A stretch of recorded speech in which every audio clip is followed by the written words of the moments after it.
Hello guys, this is your friend and we are back with a new fanfic. Which is what if Naruto had been raised by Kakashi his entire life and how would raising part 1 Naruto? And if you enjoy this fanfic then please press the like button and subscribe to my channel for more fanfic like this.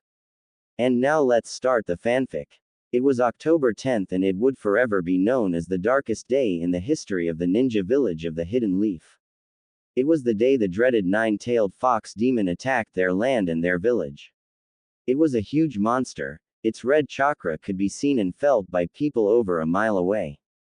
The ninjas that survived the battle would still be able to tell how they could feel the killer intent of the giant fox demon, how it felt like a giant weight crushing them. But they had to protect their village and so they fought on. Many died in that battle. Attacks against the demon were brushed aside as though they were nothing. Scores of ninjas died when it counterattacked. It was a pure nightmare that battle that night. Many thought that it was the end of things. That they would all die and then it would go on and attack their village, killing everyone they held dear. But it was their leader, the fourth Hokage, a man named Minato Namikaze, that ended it all. There was only one thing he could do. At that moment he stood on the mountain looking over the battle. He held a small bundle in his arms. The man was tall with yellow spike hair and blue eyes as he looked on with a great sadness in his heart. The bundle in his arms moved and he looked down and smiled at the little boy that had just been born. "I'm sorry Naruto, I have no choice. I have to save the village and there is only one technique I know of that will do it." He smiled at the young boy and his heart broke knowing this was the only time he would ever hold his son like this. "You deserve more than this, my son. You deserve to live with your family." He closed his eyes. The mother of his child, Kushina Uzumaki, the greatest love of his life, had died in childbirth. She had suffered an injury in the attack and went into labor. But it was difficult and she had lost too much blood. All the medical nins were at the front line and so he had been there for his love before she had died with their son in her arms. He placed a tarp over her body. She was still back there in his personal quarters. He couldn't leave her side even at a time like this, but she was gone now and a large part of his heart went with her. They hadn't even been officially married since the damn council didn't approve of him marrying someone outside of their village. But he still loved her and she loved him. They had stayed together and had to keep his relationship a secret. Only a trusted few like his old sensei Jiraiya, his last student Kakashi, and the previous Hokage. But now he had to make yet another sacrifice. He had left a note for those closest to him in his chambers. And he had one on his persons just in case, but tonight was the night he knew he was going to die. There was an odd piece to it. In a way he would see his beloved again, but he didn't want to leave this life. He loved his village and the people and he wanted to see his son grow up. He felt the stings in his eyes as his tears started to fall, how he wanted to see little Naruto grow up. But he was Hokage. He had to protect the village and his duty outweighed what he wanted in life. He just hoped that Naruto would one day forgive him and understand why he had to leave him. He had left one of his tags he used for his flaying thunder god technique, something he used that teleported him around, the same technique that earned him the name the Yellow Flash. In an instant he was transported across the area. He could hear the battle going on as he appeared among his people. "Hokage." A few cried out. "Keep the line. I want you to try and keep it still." He ordered out. Ninjas went out to surround the beast, which wasn't an easy task.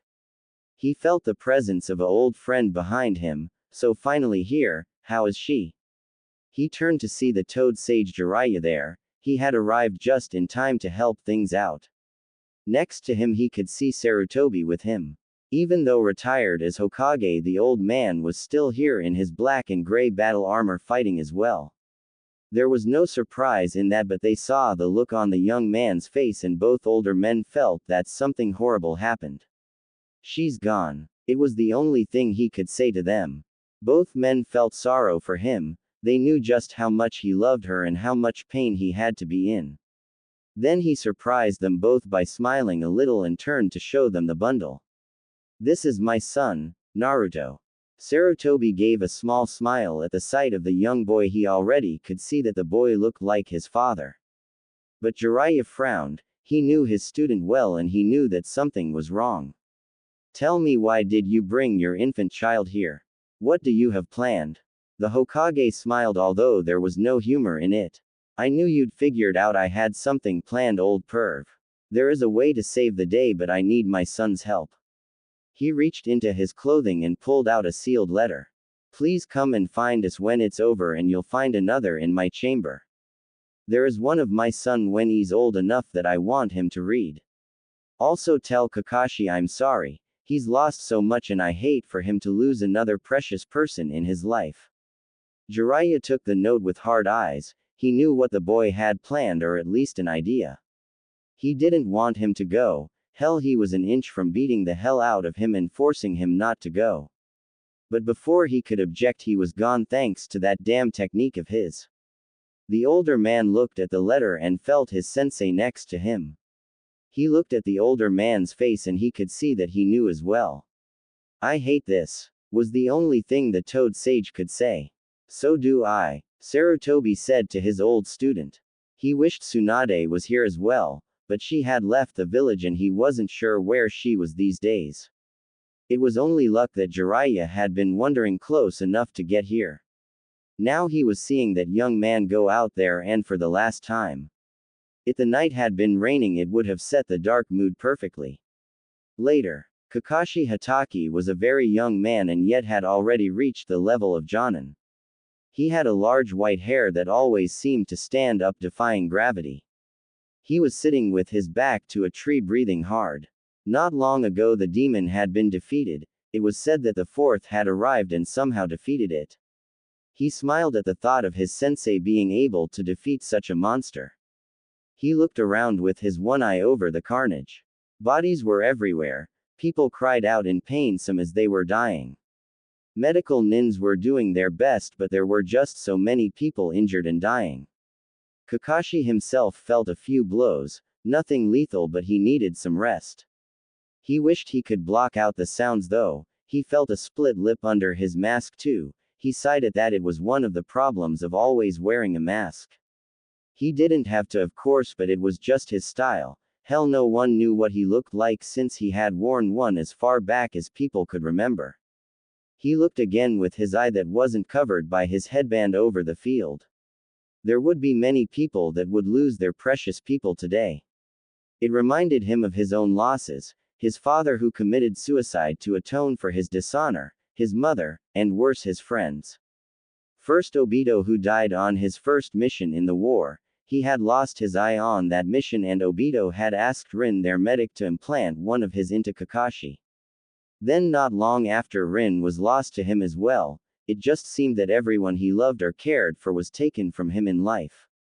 The only one he had left really was his sensei, the new Hokage, and his wife. Well, technically not, but he knew that she was wife in everything but name. He was glad that his teacher and mentor had found a woman like her and were having a child soon. It seemed in even all this death there was at least something to look forward to. He had been so engrossed he actually missed the Anbu that landed next to him until he actually hit the ground. Kakashi Hatake, you are to report to the Hokage Tower. Oh man, I was just resting too, he grunted with the effort to get him. Do you need assistance? The masked ninja asked. No, I'm fine, just needed to catch my second wind is all. He waved it off as he made his way to the tower. It was a long way for him, but he eventually made it to the large building under the mountain with the faces of the Hokages on them. He climbed the steps, not surprised that there were no guards. Everyone had been pulled off their usual duties for the demon. He found the office of the Hokage and opened them up, but he was a bit confused to see not the Hokage but the previous Hokage there along with his sensei's teacher. Both of them had on looks on their faces that suddenly make Kakashi's stomach twist in on itself. Sarutobi-sama, Jiraiya-sama, I was expected Hokage-sama to be here, he said as he walked over to them. It was then he noticed that there was a sleeping form in Sarutobi's arms. I'm afraid that the Hokage. I'm sorry Kakashi, he's dead. Sarutobi hung his head. Kakashi felt like he was crushed under those boulders all over again on the mission that had killed Obito. The last precious person he had in his life was gone. He felt hollow inside and very alone in the world. He hadn't felt like this since his father's death. He nearly fell to his knees, but he tried to keep on a brave face in front of his elders. But it was hard, so very hard. He just wanted to just sink to his knees and cry out his pain to the heavens. Why? Why him? Why must everyone I get close to die? He thought to himself and didn't notice how the old toad sage walked up to him and placed a hand on his shoulder. I know, boy, I know how you feel. I loved the kid like a son, he deserved better than this. But it was his choice and the only way to stop the demon. Jiraiya told him. How? Kakashi asked, not looking at the older man. As far as we can tell, he used a forbidden art that sealed the demon into a host body. It will impression the demon for all time, but the cost to balance such a technique out requires the person performing it to sacrifice their own life. Sarutobi explained and walked over to the young man. This is Naruto the Hokage's son, he used him to seal away the demon. He showed the snow-haired young man the child. Kakashi looked and he could see the resemblance. The yellow hair and blue eyes were very alike. Although it was strange seeing what looked like whisker marks on his face. The young boy looked up at him with curious blue eyes.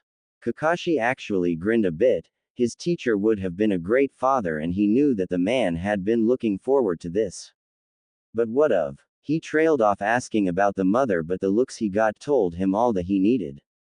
I'm sorry, she died giving birth. When the demon attacked, she had been injured, and with the birth, it was just too much for her body. Jiraiya told him. There is a letter for you here, he made one out to you to read. Sarutobi pointed with a free hand to the desk. Kakashi walked slowly towards it. It was strange not seeing his sensei there behind the desk. Images came to his mind of seeing him there working, how he seemed to smile a lot at him, giving him his missions or just talking to him. He saw the picture there of him and his original team, and then of his sensei's team when he was a kid. He knew there was a picture of his lover in his desk drawer as well. It just seemed like a very bad dream, one that he wanted to wake up from. That he was still alive and he would see him tomorrow. But as he picked up the letter, he knew deep down that he was just being stupid. He was gone. He opened the letter and read what was on there. Hello Kakashi, I know by now you're reading this and you know what happened.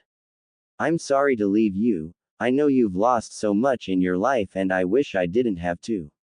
But as Hokage, I had to put the lives of my people above my own life and happiness.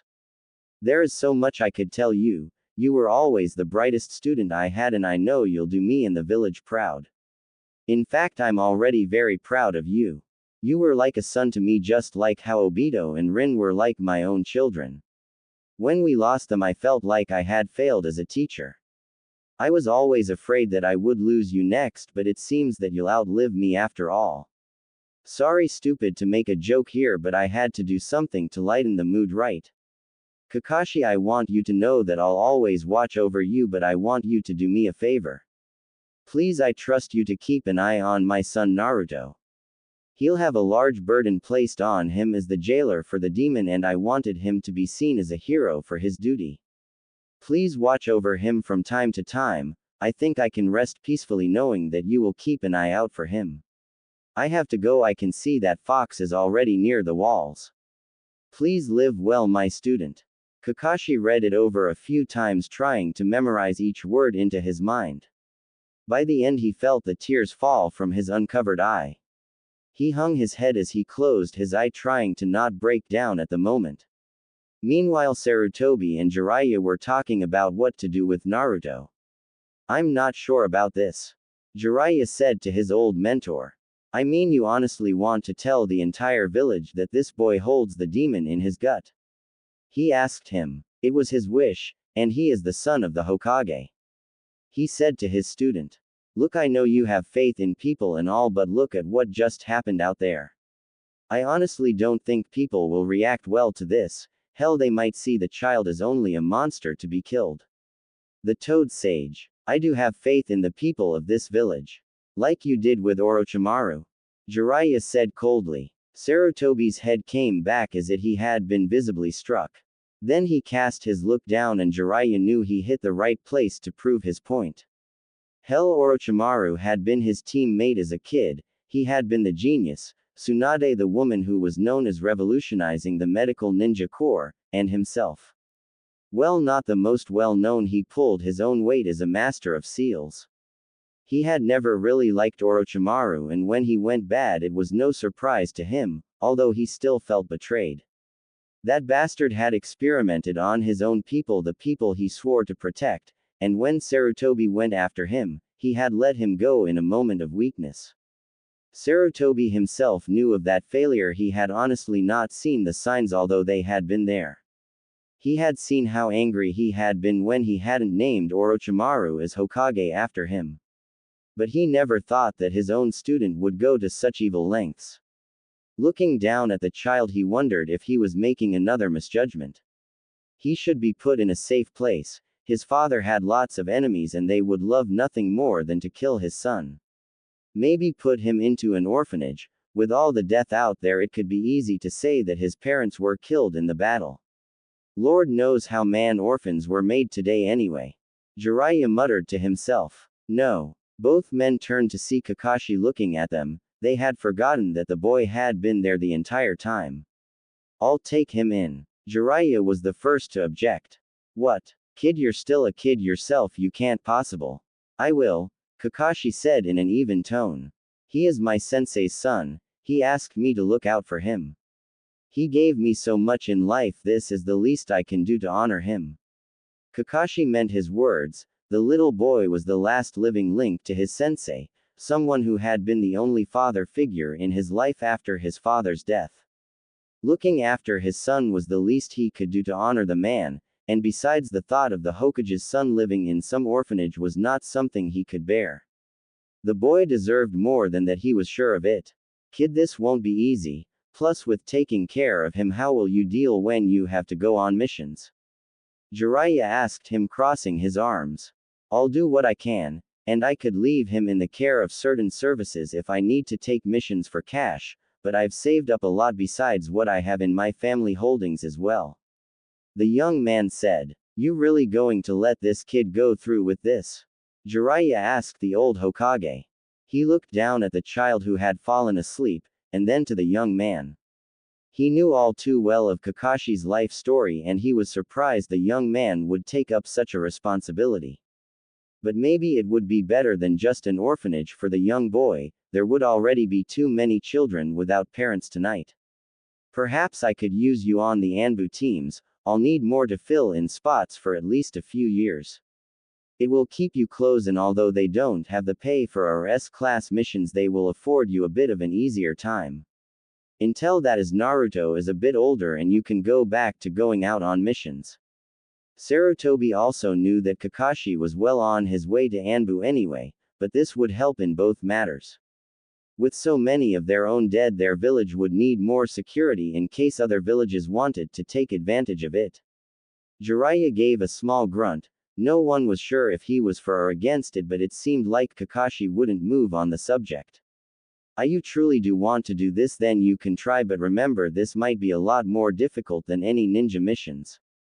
He warned the young man. He still remembered how he had raised his own children, not to mention his estranged son. Kakashi nodded his head as he walked towards the young boy. He knew this would be tough, but he had to do this, if only in the memory of the Hokage, plus one day Naruto should know of the kind of man his father was. And he could always teach little Naruto the things he had been taught as well, passing on the knowledge from Naruto's father through him. Sarutobi slowly handed the small boy to Kakashi as he held him for the first time. Naruto moved a bit, opened his eyes for a moment and then went back to sleep. Kakashi looked at the young boy, and even though his heart was heavy and filled with the hole left in it, looking at the young boy filled him with something. In a way, a part of his teacher would live on in Naruto. Well, now that's out of the way, what do we tell the council? This will get out eventually, you know. The Toad Sage asked his teacher. I'm not sure. Maybe we can tell only the elders and keep it secret by law. Only people of Jordan or higher rank could know, but maybe keep it all secret, and the young boy's legacy and his task as jailer only to be known to us in this room and to him when the time is right. Sarutobi would have to think on this. He just hoped that when the time came he could think of the best way to deal with Naruto's secrets, but in the meantime he would let Kakashi try his hand at parenting, and he wished the boy luck. He would need all of the luck he could get. The crying was the first thing that woke the tired Anbu ninja up. Kakashi groaned as he got up from his bed. He still had on most of his uniform. He had been so tired that he had just crashed onto his bed. Even his mask was still on, but then he usually slept with it on anyways. It was on for so long that sometimes he forgot to take it off when he showered. But now the crying of Naruto woke the young ninja up. He sighed as he rubbed his tired eye and went out from his room. He was still living in his apartment. It wasn't that big a place, but then again he hadn't needed a big place. Sure, he still had his parents' old house, but after what happened with his father killing himself, he just couldn't live there. Although he knew that when Naruto got bigger this place wouldn't be enough and he might have to move back, Kakashi knew he could always sell it, but it had been in his family for 2 generations. He made his way to Naruto's room. It had just been a small room that he used for storage, but he moved all that stuff out to make room for Naruto's crib and other things. He flicked on the light, blinded for a moment as the sting of the sudden light hit his eye. He blinked and saw the scene. The room was white, but he did plan on fixing it up a little with more color at some point. There was the crib, a changing table, and a few other things. He walked over to Naruto's crib and looked down at the young boy. How can someone so small have such a powerful set of lungs?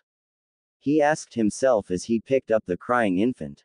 He rocked Naruto gently, trying to soothe him. It had been 3 months since that night he took Naruto in, and he hadn't had a decent night's sleep since. Sure, he had gone days without sleep on missions, but this took things to a whole new level. He swore they should let ninjas take care of infants for those sleep deprivation training. There. What is it, little guy? You hungry again? Kakashi couldn't believe how much the little guy ate. It was kind of unbelievable someone so small had such a stomach. He couldn't smell anything, thank goodness, so it wasn't for changing. He carried Naruto into the kitchen as he went to get a bottle. The little blonde boy was dressed in orange. For some reason he seemed to like the color. Kakashi always had trouble dressing him in other colors. He would throw fits for some reason unless it was orange. He got out a bottle from the fridge and used a small jutsu to heat it up. It was just a simple heating one used when you were stuck out in the cold. Mainly you used your chakra, the life energy that all ninjas train to use, to mainly make a blanket of warmth around you. He just used it on his hand until the bottle was nice and warm. He adjusted Naruto and the baby eagerly fed off the bottle. There you go, he said, gently closing the fridge with his foot and walking him around the apartment. He found out that this seemed to calm him down. Man, I know I said I'd look after you, but who knew this was so hard? Makes me glad for all those babysitting rank D missions I had as a kid. He shivered at the memories of those missions. They were not pleasant experiences, but he at least got something useful out of it, and he was putting all of that to work. Naruto eventually finished and Kakashi started to pat his back to burp him. He heard the sound and smiled, but then froze, feeling something warm slithering on his shoulder. I forgot to put a tower on me again, didn't I? He asked little Naruto, who giggled. Kakashi knew that he had some spit up on his shoulder now. He had been tired and forgot to put that damn rag on now and then. He found something else out. Getting that stuff cleaned off a ninja uniform wasn't easy. He sighed and proceeded to walk around with Naruto a little, rocking him. It took nearly an hour for the boy to sleep. He had a lot of energy in him and he was always looking around the place. Kakashi had to watch him as he liked to crawl and explore and usually get into trouble. Kakashi had to make sure that he kept all his weapons well out of the way. He had to stop Naruto from picking up and trying to play with a shuriken that he had dropped onto the floor at some point. It wasn't an easy life, that was sure, but he did it. Plus he knew that the boy needed him as well. Who else would look after him? The new Hokage the third, after taking back his title, had decided that only the council will know of Naruto and his past as well as the Anbu and Jonins. He still remembered that day as well. A week ago, Kakashi was holding Naruto as he walked into the Hokage's office. By now the entire village was slowly getting back on its feet. The dead had been buried and there was a mass funeral for everyone. He had been there with Naruto. It was only fitting, after all Naruto had lost his parents that night. Even if the child didn't really know it at the moment, or maybe he had, for some strange reason Naruto had been uncharacteristically quiet during the whole thing. Kakashi went into the office as the Hokage had told him to arrive. He walked in, seeing the third back behind the desk. He now wore the old robes he had used to wear before he had stepped down. The white robes with some red trimming, the large matching hat with the symbol of fire on the front of it. Hokage-sama. Kakashi bowed to him as much as he could. Ah, Kakashi, I'm glad to see you. How had Naruto been? The old man smiled at the little boy who looked up at the strange old man. He reached up with one hand to the pipe that the old man was smoking. Hokage, if you'd please, he said, nodding his head to the pipe. The old man smiled and put it out. He had one given up on that with his own boys, but with them all grown up and moved out he had taken it up again. Kakashi nodded his thanks. Well, Naruto is a handful, and I swear the amount of energy he has is frightening. I never knew a baby could wear you out so much so fast. The old man gave a small laugh, remember his own experiences when he was younger. Well, the reason I called you here was to tell you about my decision. I had to tell the council about Naruto, his full heritage as well as the demon sealed away inside of him. Kakashi sighed. Didn't go well, did it? No, it didn't. He rubbed his temples from the headache that he got from that. At least there were a few of the more reasonable ones. The Hyugas seem to be not opposed, but they aren't exactly happy about it, but they will not go against the wishes of the fourth. The Abarames are just as neutral, but I think they're just waiting to see how the boy is before they judge him. That he was thankful for. At least the Abarame clan kept their emotions tightly controlled, but they were very logical as well. Any others? Kakashi asked. A few of the less powerful members will not seem to cause any problems, but there is a large faction that feel that the boy is too dangerous to live. This was led by the current head of the Uchiha clan. But I gave a law that stated that they were not to discuss this outside of the council. This is an S-class secret punishable by death. So only the members of the council will know of Naruto and his secrets, only the new heads will be told, and of course all the Jonins and Anbu members. Kakashi nodded his head, listening to all of this. I have to wonder why you had to tell them at all. He would be much safer if no one knew. The Hokage nodded. I had considered that, but I also had to consider other things. What if the secret got out? The entire council would be after my head for keeping this from them. Also, we also have to worry about what if one day the seal on Naruto breaks or someone tries to actually remove the damn thing off of him. Kakashi hadn't thought of that, but then again, why would anyone do something like that? No one would be that insane, would they? It would most likely kill Naruto if they broke the seal. Kakashi felt a bit more protective of the boy, wondering what such a thing would do to the little blonde boy. My old student, the one that taught your sensei. He's heard of things. Naruto is not the first of his kind. There have been others before, but mostly they had been killed either by the demons they hold or by others. The old man looked very serious in that moment as he looked at Kakashi. There have been whispers of something brewing, rumors mainly that he was a bit concerned over. There have been lately someone or more than one person looking into people like Naruto. Vessels for demons. In fact, an ancient scroll of such things was said to have been stolen recently from the village of Mist. So there could be a threat, but he's still looking into such things, as he is looking for other things that are of concern as well. Oh, what else is going on? Kakashi asked. You are aware of Orochimaru's new status as a missing nin, correct? He asked, and Kakashi nodded. Well, one girl Anko is missing. She was training under him and disappeared soon before we found out about what Orochimaru was doing. The old man sighed and closed his eyes. still remembering the horrors he had found in that basement room. To think one of his own students capable of such evil things, he felt like he had failed his student in some way. We are searching for her, but we don't know if she knew of his status when she left or not. So my other student Jiraiya is looking for leads for him as well. He leaned back into his chair feeling very tired. This year had been a very dark year, it seems. We will endure just as we always have, Hokage, Kakashi said honestly, and that made the old man smile just a bit. But I am worried that not everyone will obey your law about Naruto. Yes, they may find ways around it, but I felt you had to be told, just in case you need to be ready for anything. The Hokage said to him. Present. Kakashi was putting Naruto back into his crib after the baby had gone back to sleep. He pulled the orange blanket over the sleeping form and placed his favorite toy next to him, a small orange fox. He wasn't sure why Naruto had an affinity for the animal. Maybe on some level he knew about the demon fox within him, or maybe it was a slight influence from the demon itself. He hated that last thought. The boy was so innocent, and the thought of him being taken over by that monster actually scared him. Kakashi had lost too much to lose another, and in this time Naruto was becoming an important part of his life. He worried about the little boy, but when Naruto laughed or smiled, it actually made Kakashi happy. Happier than he had been in a while actually, plus little Naruto had an infectious laugh. To think that people could hate such a baby was just stupid to him. He gently ran his hand over the blonde hair. I promise you I'll protect you, Naruto.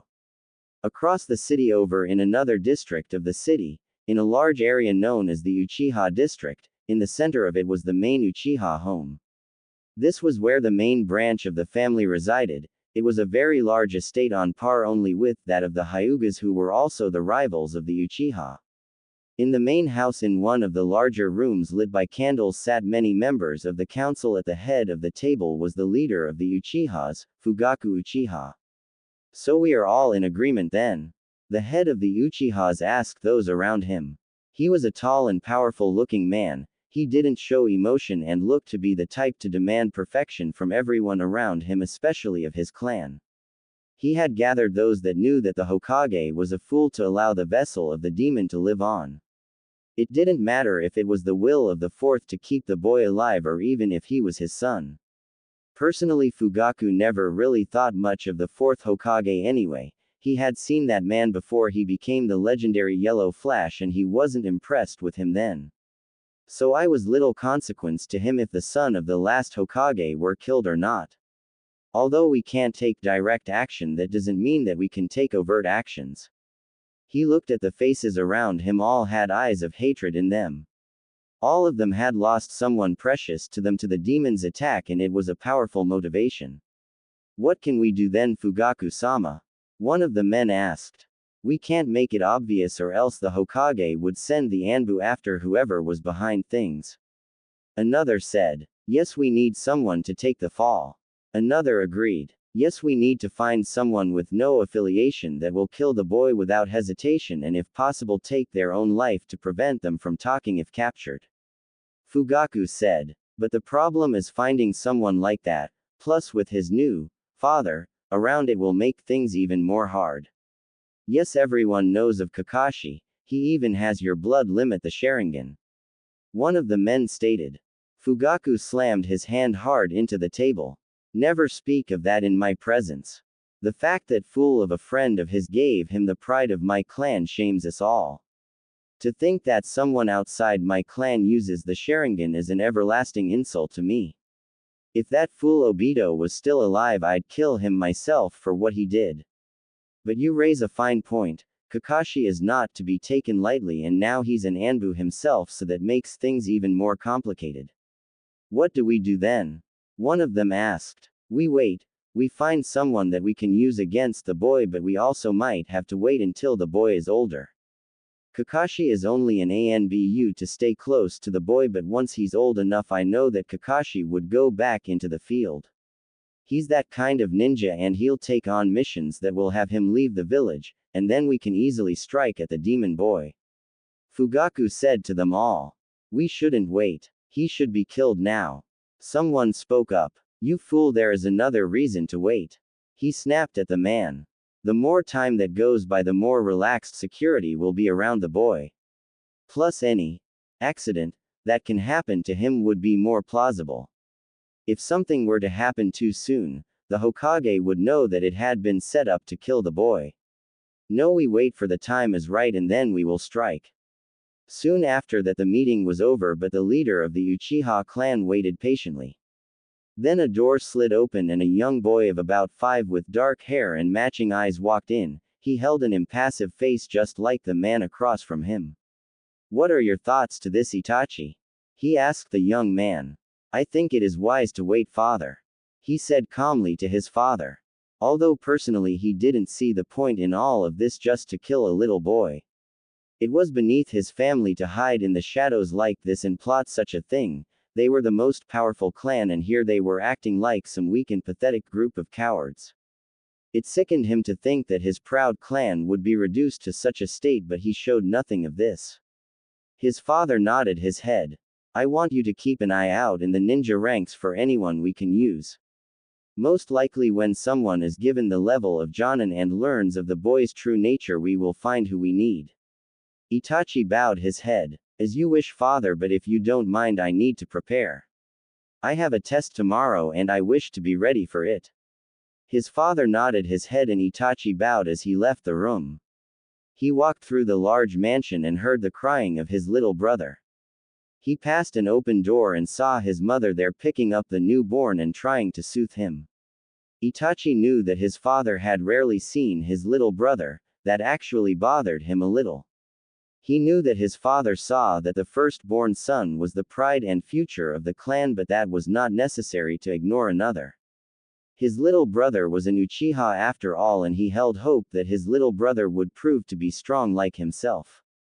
But only time would tell of this, and he hoped that his little brother wouldn't disappoint him like so many of his clan had.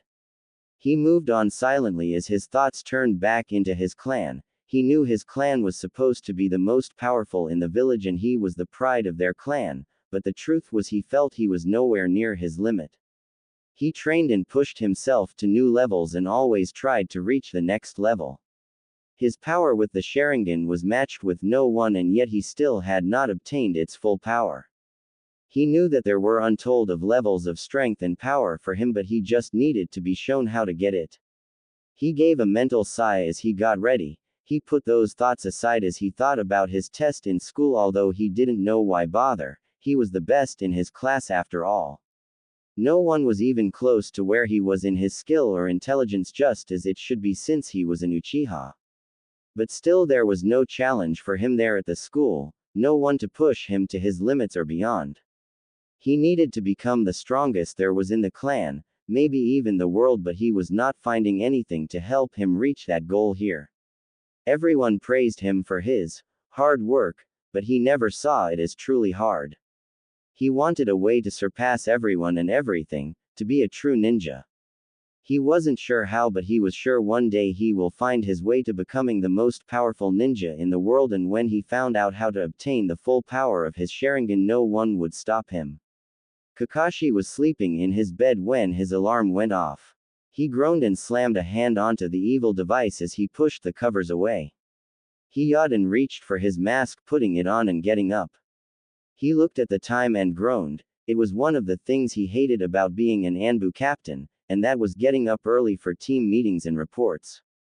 If he had known that, he wouldn't have taken the promotion 2 years ago, but it offered him more time with Naruto and better pay. That was something he needed. Having a kid was expensive, that was for sure. Plus the fact that Naruto ate what seemed like his own body weight at times. Where it all went he had no idea. After showing and changing into his Anbu uniform, he looked in on Naruto's room.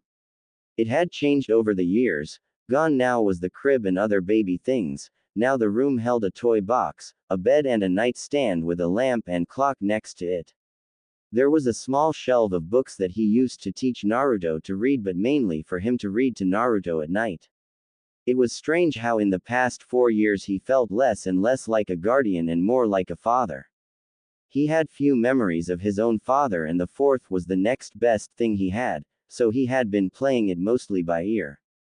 He had asked a few others in Anbu for advice who had children, and thank God for that, or else he would have been totally lost. But looking at the small boy who was sleeping soundly in his bed, holding the fox toy that he had as a baby, he couldn't help but smile. Unfortunately, it was breakfast time and he knew that Naruto could be hard to wake up and the Hokage had a mission for him, so he wanted to say goodbye before he left. He left for the kitchen and cooked up some ramen.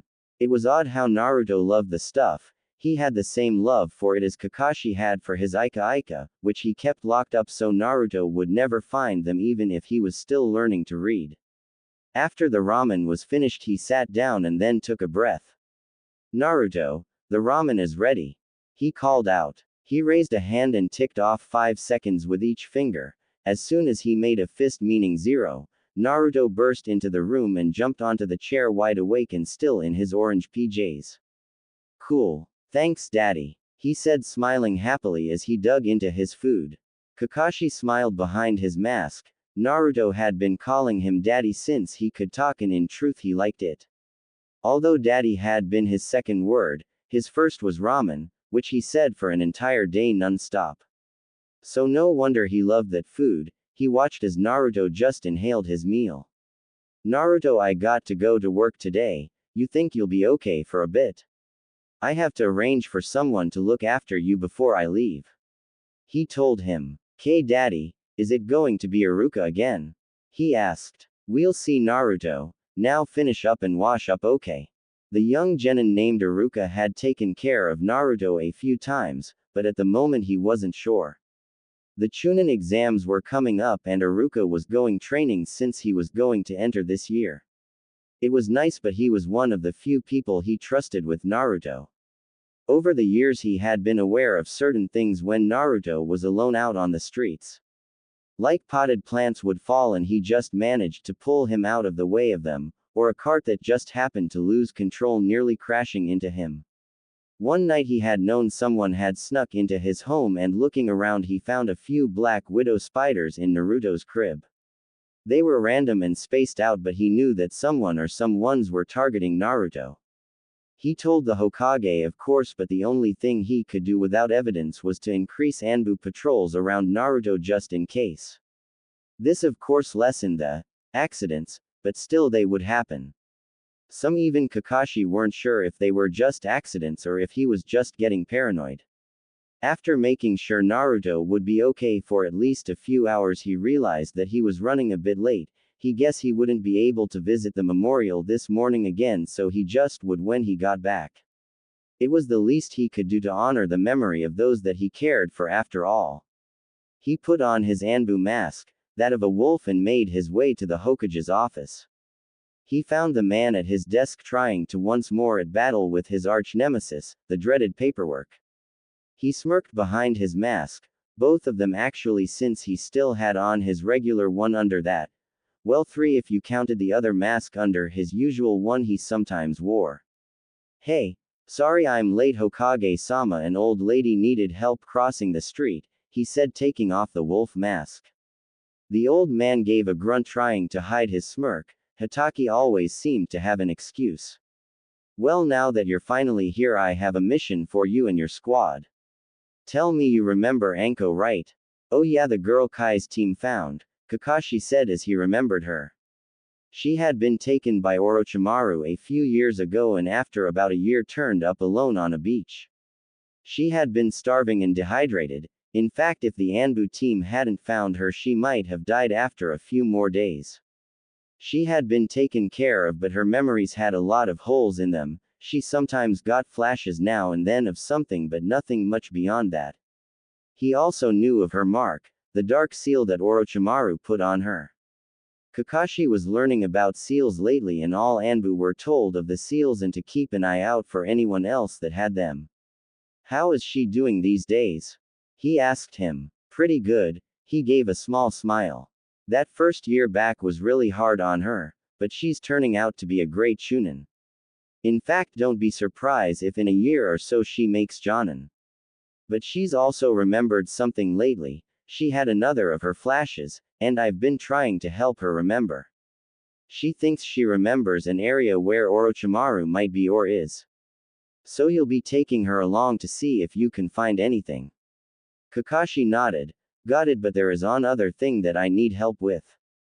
I need someone to look after Naruto, and well, I would like someone that can take care of himself. Lately I've been worried that someone is getting a bit more bold in harming him. The Hokage nodded his head. He heard everything Kakashi had told him and it was worrying the old man. That was why he had looked up someone special for looking after Naruto. He was a bit unorthodox even by Konoha standards, but he was still one of their best. I already have someone planned for that. Guy, you can come in now, he called out. The doors opened and in walked in a Jonin with the usual vest, but he wore bright green spandex suit and had the strangest haircut. It looked like a bowl cut of some kind as he had pure black hair. He grinned with unnatural white teeth. Kakashi thought he could actually see them shine when he smiled as he gave him a thumbs up. Ah, so this is the mighty Kakashi, the famous copy ninja. The strange ninja said to him. I'm made a guy sometimes referred to as the Green Beast. I'm sure you remember me, after all we were on a couple of missions together. Kakashi looked at him for a moment in silence in a thinking pose. Nope, never heard of you, and as odd as it is I don't remember you either. Guy nearly face planted at that as Kakashi turned to the Hokage. Is he on any medication that I should be aware of? Not that we know of, the third said under his breath. Guy was right back up to his old self in a second, clapping a hand to Kakashi's back. Don't worry, your youthful child is in perfect hands. If anything happens I'll do 1,000 laps around Konoha on my hands with weighs on my legs. He did the same, flashing grin and thumbs up again. Kakashi suddenly had a very strong sense of doom at the moment. Later, Kakashi was with Naruto as he was watching a kids program on the TV happily. Now Naruto, be good to Guy, okay? Okay, but can I get Iruka next time? I really like him, daddy, he said over his shoulder. Yeah, he's a good young man, but behave with Guy, okay? He said, knowing how Naruto could get, especially if he got too much sugar. The times he managed to eat too much of that even made him more hyperactive.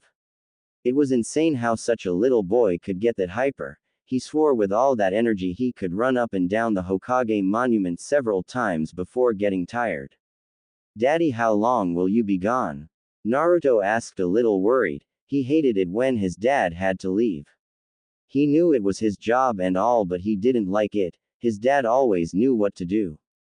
He remembered when he was scared of the monster in his closet. His dad had come in asking him what was wrong and he told him about the monster.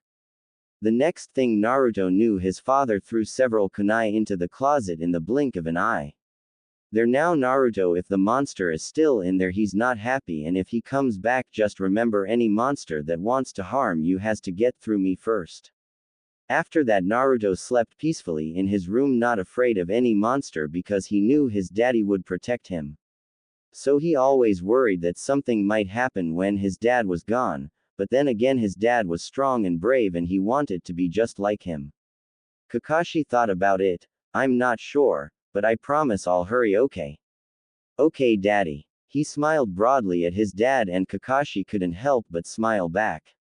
The doorbell rang and Kakashi went to it. He opened it up to see Guy there giving one of those bright smiles. He pulled him in before he could start going on again about youth and stuff like that. Now look'll be gone for a few days, so take good care of him.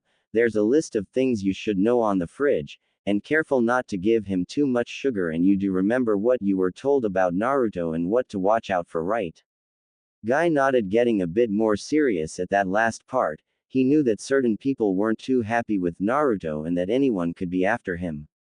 He did honor the late Hokage's wishes, and besides, to him anyone that would harm a small boy was the more unyouthful people that deserved no respect from him.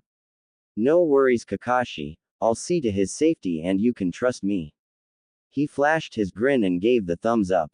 Kakashi just sighed as he went to introduce Naruto to Guy.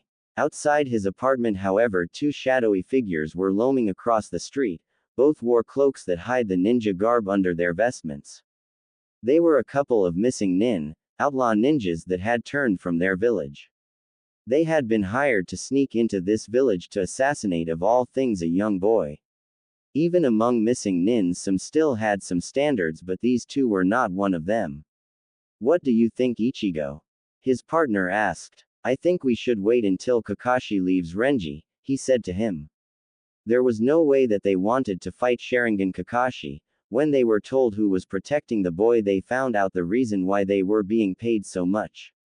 Although their employer, whoever it was, had made sure there was a way in and out for them and that their mission was timed so that Kakashi was far enough away, it was still a little unsettling. They heard the stories and they didn't want to fight the Jonin, so they would wait until he was a long distance away.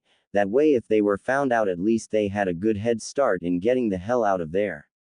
Besides, the one in the green didn't look like that much of a threat anyway. We wait and get ready. Ichigo, I want you to shadow them and take the boy out from a distance with your poison. I'll set up a backup plan just in case. Renji told his partner. After that, Kakashi left his home and made his way to the gate, hoping that he wasn't too late. When he got in range of the massive gate, he could see two of his fellow Anbu there, with a girl a little younger than he was, with purple hair pulled up at the back of her head.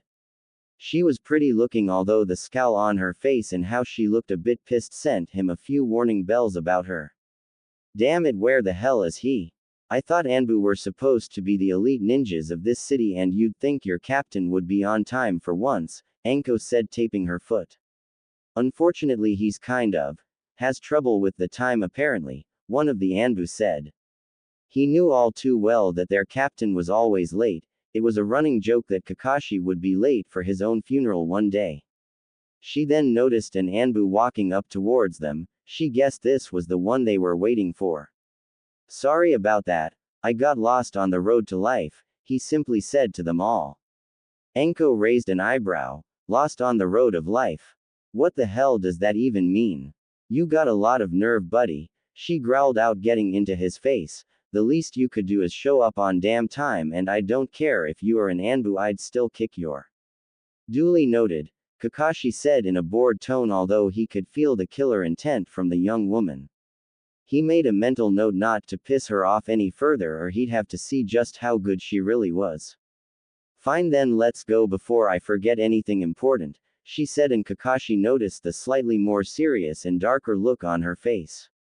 He had no idea what it had to be like living with giant holes in your memory, although sometimes he wondered if he would be better forgetting certain things as well.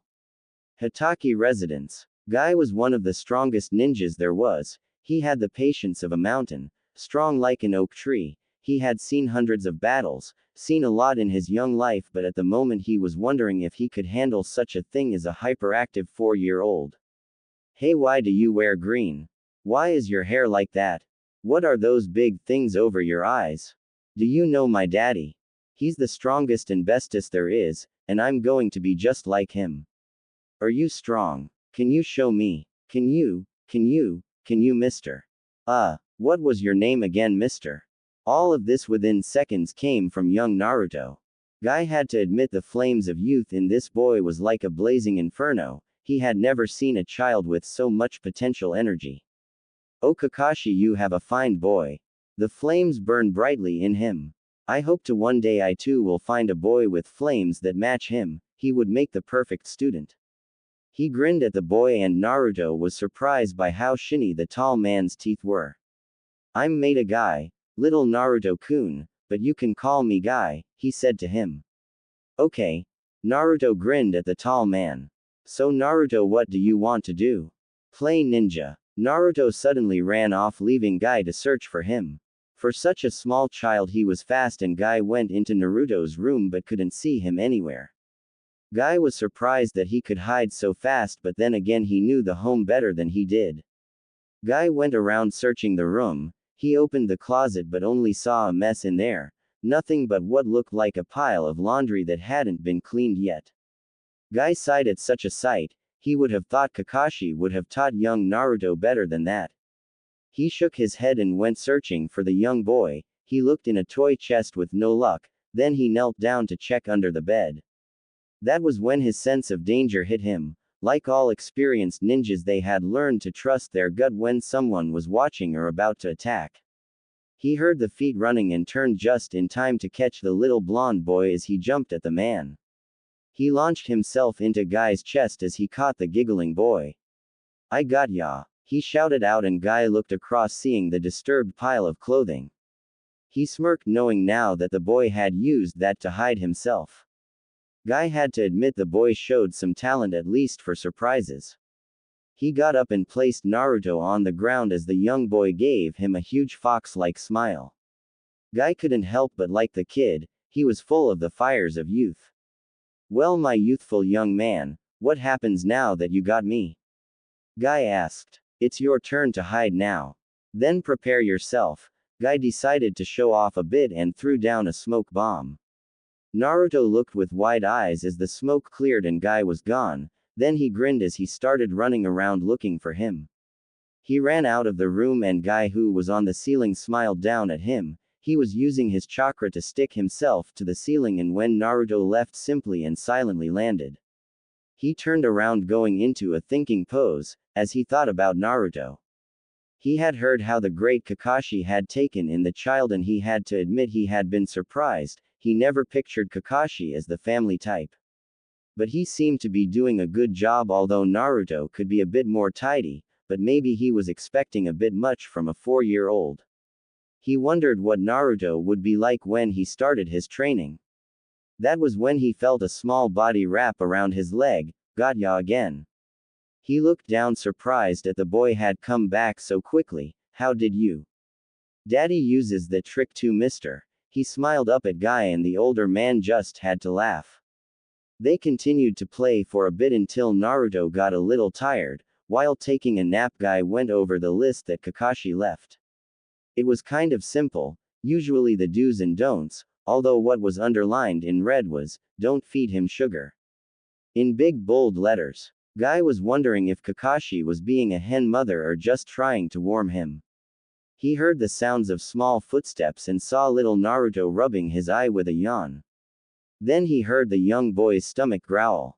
"Hungry?" he asked him, and Naruto nodded quickly. "So what do you want for lunch?"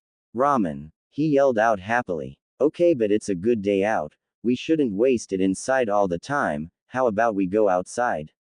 I've heard of a place that is supposed to have the best ramen in the city." Guy smiled, seeing how huge Naruto's eyes were now. The little boy loved ramen, but if there was a place that served the best, he couldn't wait to go. He ran over to Guy, hooping up and down, asking to go there. Guy smiled, seeing how suddenly awake he was, and gave a small laugh as he put on his vest. When they left the apartment, the two ninjas that had been waiting finally saw their target. As the two walked on, they started to shadow their prey. Guy was walking down the streets of the village, watching with a smile as Naruto was running around full of energy. He also noticed a few other things. Most people would smile at the little boy, but Guy caught a few glares at the boy. He knew full well of Naruto's little guest inside of the boy, but apparently word was getting around slowly about it.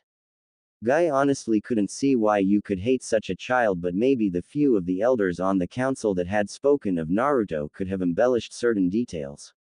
Meaning that they played up the demon role to the point that anyone would mistrust the boy.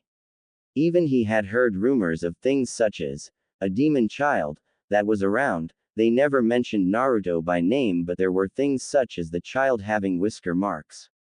In a way, they were getting around the Hokage's rule with not mentioning Naruto by name, but still, this was something that would only harm the boy. Thankfully, Naruto didn't notice this, as he was too happy with the thought of ramen. Guy kept a lookout for any troublemakers, that is, besides the two shadowy figures he sensed that were following them. Ninjas on the rooftops was a normal thing, but after they had left Kakashi's, he thought he felt a presence following them. As they walked on, he kept an eye out and found not one but two. They weren't bad either. They weren't a Jonin like, he was most likely a high Chunin level of ninja. He couldn't turn his head to get a good look at them without giving away that he knew. So he kept an eye on them at any rate. He also continued to watch in amusement to how Naruto ran around with that huge smile on his face. "Naruto, here we are," he said, and he led the boy under a tarp with a sign over it that read Ichiraku Ramen. "Hey there, Ichiraku. A man with an apron who was working the hot stove looked over his shoulder.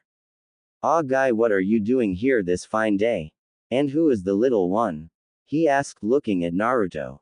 Naruto had to go on his tiptoes and pulled himself up just to look over the counter.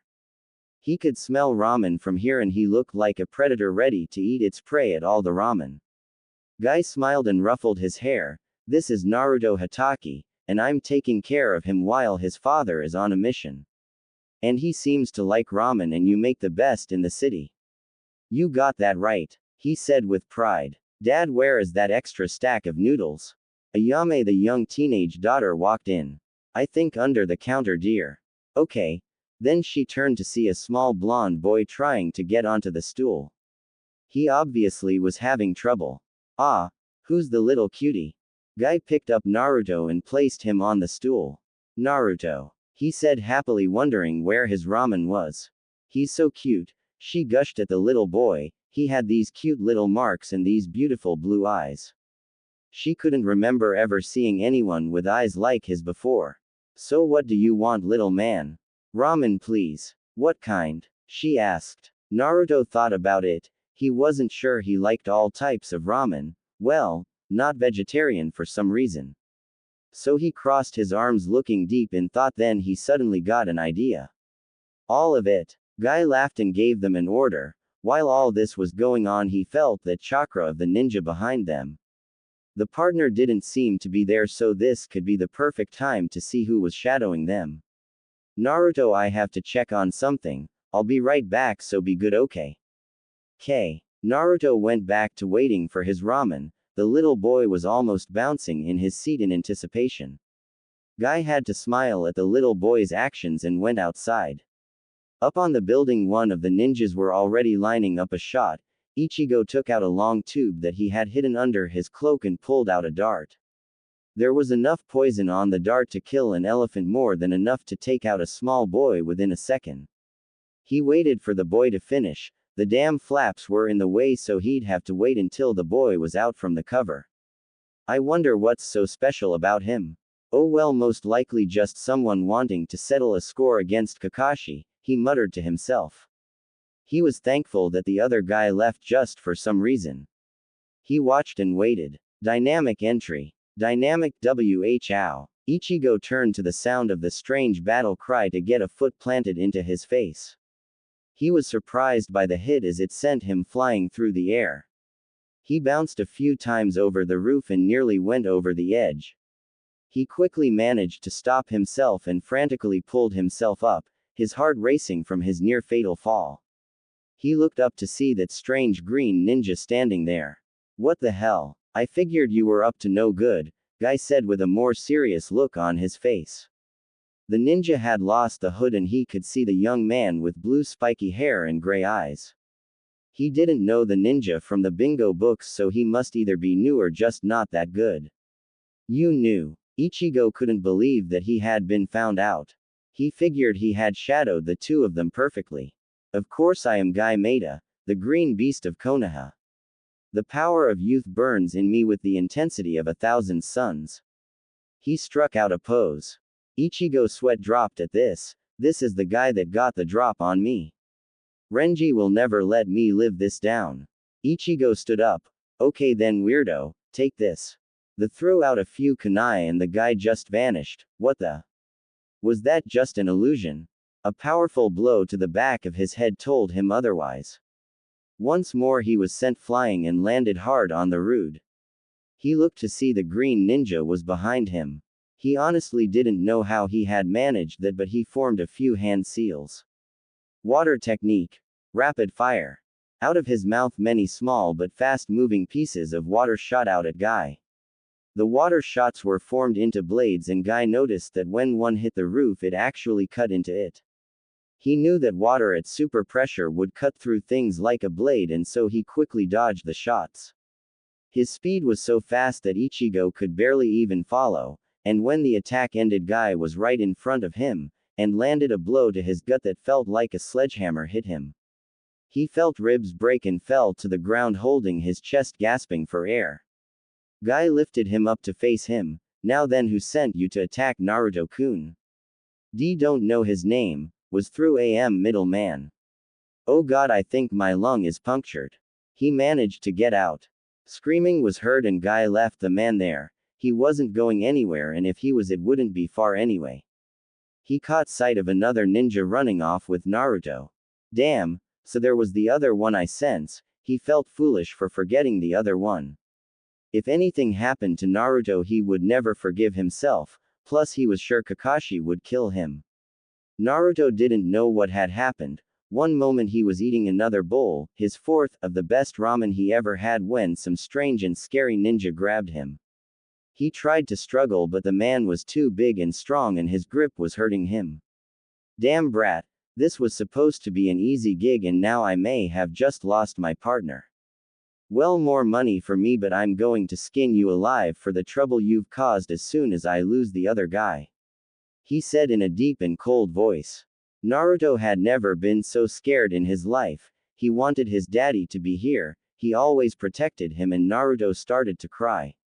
Shut the hell up. He hit Naruto on the head with his free hand. I'll give you something to cry about soon enough. Naruto whimpered as the man hit him and tried not to cry. Although he hoped that his daddy would come soon to save him. After a while they came to one of the forest training grounds. Renji figured he had managed to lose the other guy by now. He threw Naruto against a tree and Naruto whimpered in pain with tear-filled eyes. He looked up at the man with long blood-red hair and dark eyes. There were some purple tattoos on his face, and when the man was snarling at him he could see a missing tooth. Brad, normally I'm all business, but you've pissed me off. He drew a large-looking curved knife. I'm going to enjoy this. Naruto closed his eyes, feeling the tears fall. He waited for the man to get over to him. It was like an eternity waiting for the man to kill him. He felt the pain of his body and wondered if it would hurt worse than this. Dynamic entry. Naruto's eyes snapped open as the bad man was kicked out of nowhere by Guy. Naruto watched with wide eyes as Guy went on to fight the ninja. He moved very fast and the bad ninja tried to attack him with the knife. Guy dodged a bit to the right, making the blade pass through where his head had just been. Now, while inside his opponent's personal space, he gripped the wrist. He twisted, making his enemy cry out in pain, dropping the weapon. Guy gave a palm strike to the man's chest, sending him back. I have no idea what kind of person would kill and harm a little innocent child, but you are definitely a very unyouthful person. The other ninja didn't bother to say anything. He made a few hand signs and then slammed his hands together. Guy saw an electrical current running over the hands as his foe charged forward, trying to strike at Guy. Guy could feel the electrical energy coming off the hands even when they weren't touching his body.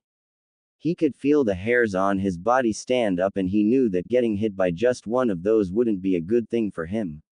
A glancing blow to his arm was proof, as he cried out in pain and felt his arm got slightly numb. The assault continued, but Guy managed to keep one step ahead of the larger and thankfully slower enemy. The man was getting very frustrated with this. He went for a large right hook and Guy jumped up and over with a flip. As he was in mid-air, Guy sent the back of the heel of his fight foot into the back of the man's skull. The blow was enough to daze him, and when he turned around feeling the world spinning, he got one of Guy's feet to his face. He flew through the air and landed, and didn't get back up.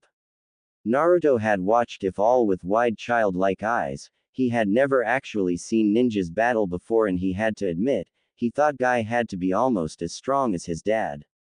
Anbu team. Kakashi and his squad had been traveling for days as they were on their way to one of Orochimaru's possible hideouts. The man was a missing nin to be killed on sight, but so far he had always remained several steps ahead of the Leaf Village. It was their hope that he was using the old base of his again, or there were clues to where he was going. Kakashi was thinking about what they would do if they faced him. He was good, but he couldn't take on one of the legendary Sannin. He glanced at the young girl to his right as they made their way through the trees. She seemed to really want to find her old sensei. Although from the killer intent he felt her trying to repress, it wasn't for a happy reunion and most likely wanted to rip him a new one. He hoped she could control herself, since going into a battle with emotions like that would get her and others killed. Then again, going into a mission with just logic wasn't the right way either. He remembered how he had focused only on the mission while Obito had gone after Rin. He still wished he could redo that day over again. Maybe they both would be alive today.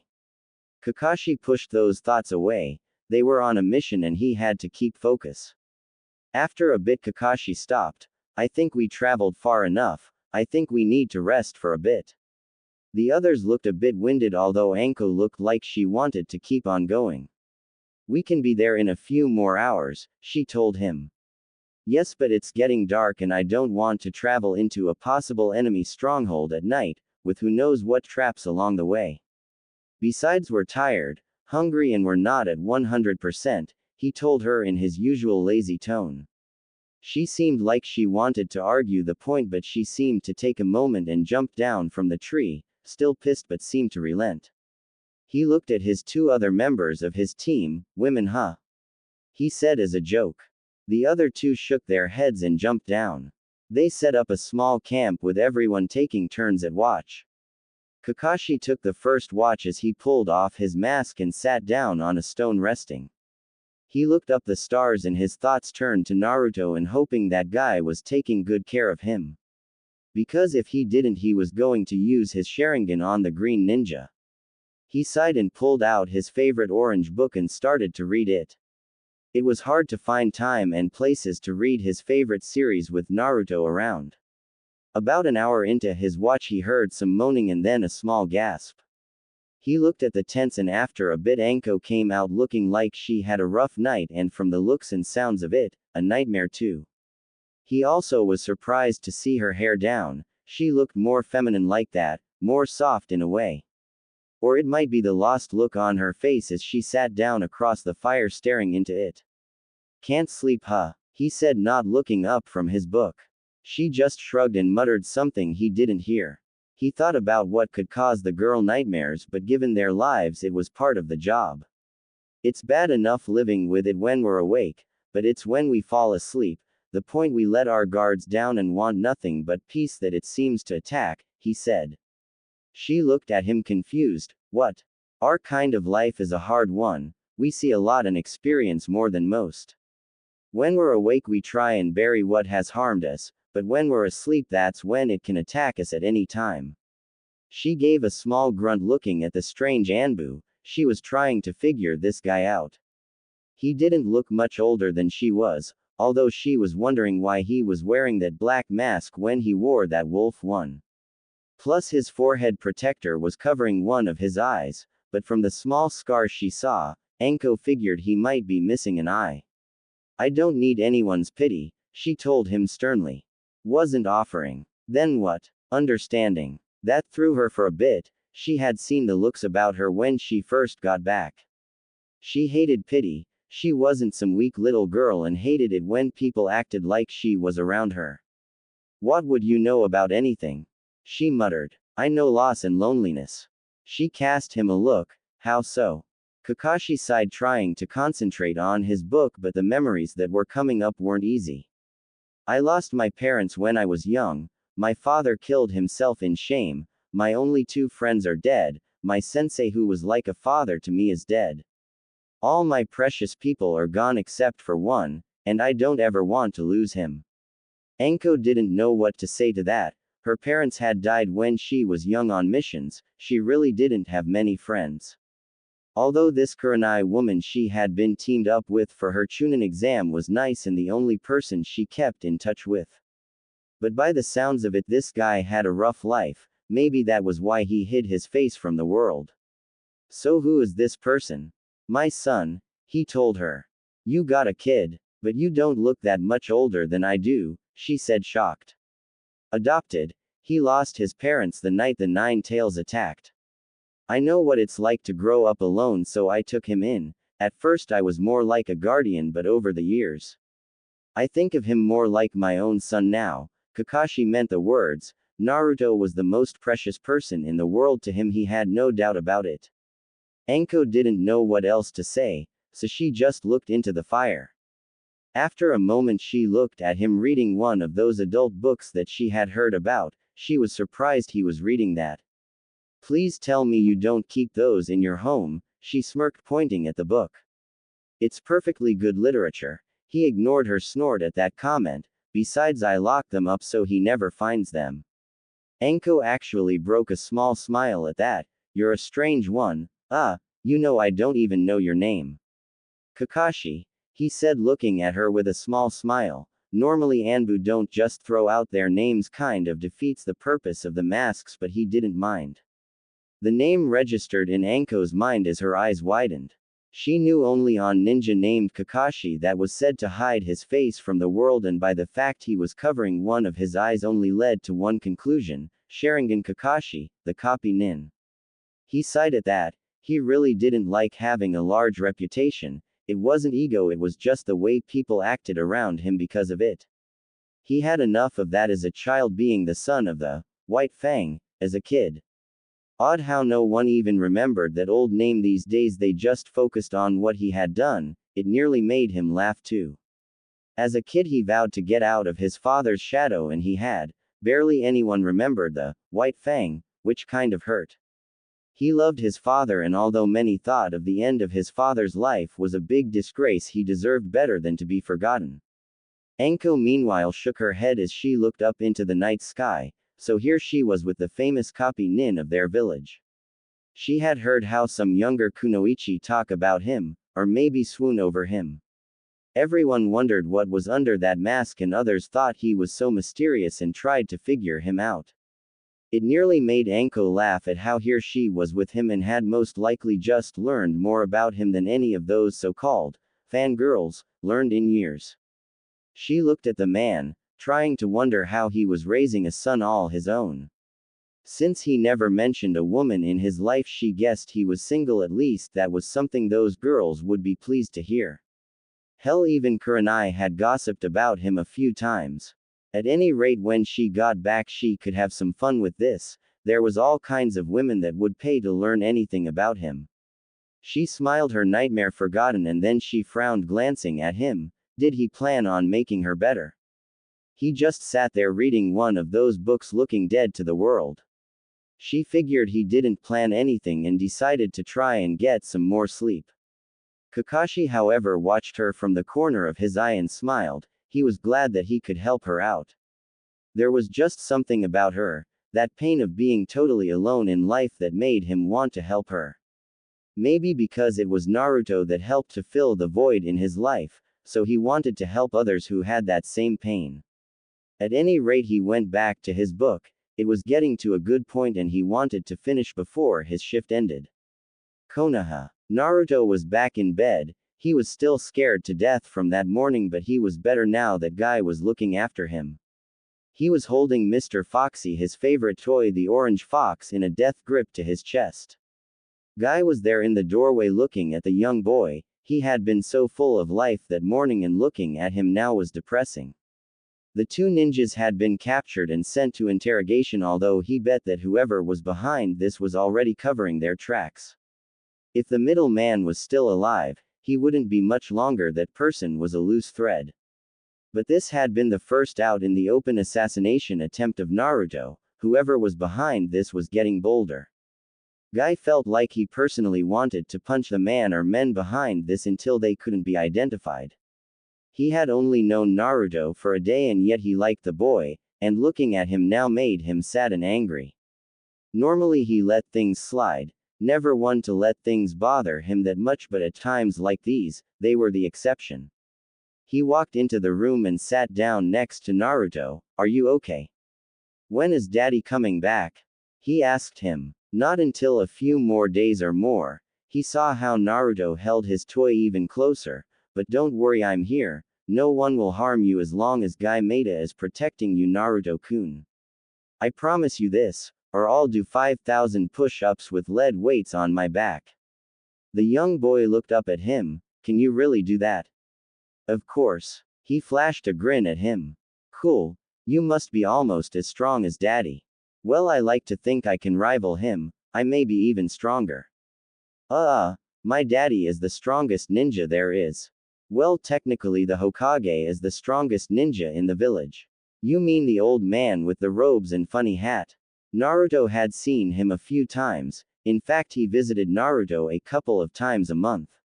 He found it strange that he was stronger than his dad. The Hokage is the strongest in the village and for a good reason. He protects everyone in the village. Naruto, it's his duty to protect everyone under his care, so he has to be strong.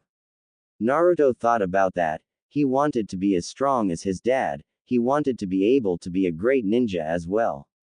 But if the old man was the strongest, then maybe he should be even stronger than him, stronger than anyone, so that he could protect his daddy.